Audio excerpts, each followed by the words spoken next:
I'm at the amazing Rogerson Clematis Garden with the curator, Linda Bueller. Hi. Hi. So Linda, we come out here and we always have different topics. So what's the topic today? Well, first of all, happy Mother's Day. Oh yeah, and thank you. welcome to Mother's Definitely. Day at the farm. Definitely.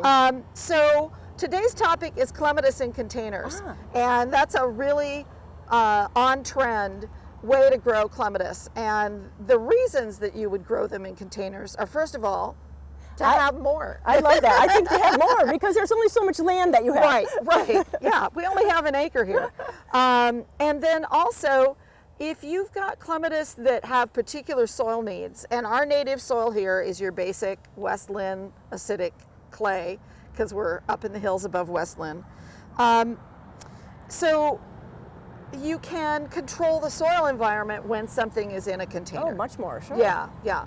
And so when you're selecting clematis, look for ones that stay short. Definitely. This is little mini celic, which is Estonian for mini skirt. Oh. Now you know a word of Estonian. And this is going to flower. You can see where the old leaf stems were from last year, but it got only this tall. Yeah, like 30 when inches. It flowered. Yeah. And so when you're reading the plant tags, be looking for how tall it's going to get. Right. You can grow larger clematis and wind them around if you want that as another career. But also you want to avoid things like Vera. Oh yeah, that's a big one. Up on the big trellis, and you may love it and you may have a granddaughter named Vera, but trust me, you're never going to stuff that into a container. Right, that's true. Some things should not be attempted. So let's go look at deadheading and some of the ways that we maintain clematis. And really, when we come out to the garden here and there's staff here or docents, you Yeah. can really help with that in the choosing of clematis for the right place. Yeah, we're really going to be featuring them today at the plant sale, which goes on from 10 until 2. Oh, perfect. And then at 10:30, I'll be doing a just open drop-in workshop, and I'll be potting a clematis container up with some manuals and things to go with it, and then we'll raffle that off later. Well, that sounds like fun. So this is clematis Acropolis. Oh, look at that. And this one, when you read the label, it says it gets 48 inches tall. Okay. Very easy to grow in a container. And this particular breeder, Raymond Evison, has made a specialty of growing clematis that are shorter. So we've got a white one called Ninon. We'll have a bunch of them. There's an Estonian one called Pilu, which means little duckling, another word of Estonian. You teach us so much. And it's fabulous in containers, and it's pink with a red bar. Beautiful. So, but let's look at this. This is Clematis macropedala mountaindale. You can see it's been an early bloomer. It's got some deadheads on it, and so I'm going to find. And how long do you think that it's been in this container? This was planted 3 years ago. Okay, great. Oh, there's my Got your pruners. clippers. Yeah. So the first thing we want to do as far as maintaining this is, and this is true for any clematis, when you see dead wood, take it off. You don't ever want to wait. So there's no season to prune, that kind of thing. Right. If it's dead, that's just good plant hygiene for any kind of plant in your garden. If it's dead, just remove it. All right. And then we've got the dead flowers. And we're going to cut those back right to where they come out from the main stem.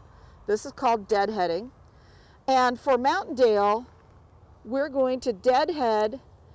Then we're going to scatter some fertilizer on top of the gravel, and it'll be in bloom again in 30 to 45 days. Oh, that's And we amazing. always say with these April bloomers, we can have April in August if you do it right. Nice, nice. And I see that you have gravel as a top dressing, and is that important? Yeah, so this plant needs really great drainage, so that's why it's in the pot. We've added that. That is quarter 10 washed gravel. We also have that down in the soil. So our potting soil, which we do sell, we have it bagged up. It's not just one big pile that everybody uses. Our potting soil has pumice and sand and things that we've added to it to give it really good drainage. And then we top it with the gravel so that the water doesn't pool up around the crown, so that it flows down into the soil. And then The other thing about the gravel is it's easy to weed, and it reduces like any moss or liverwort that's going to grow because on the surface, because we want clematis shoots to come up right through it. Okay.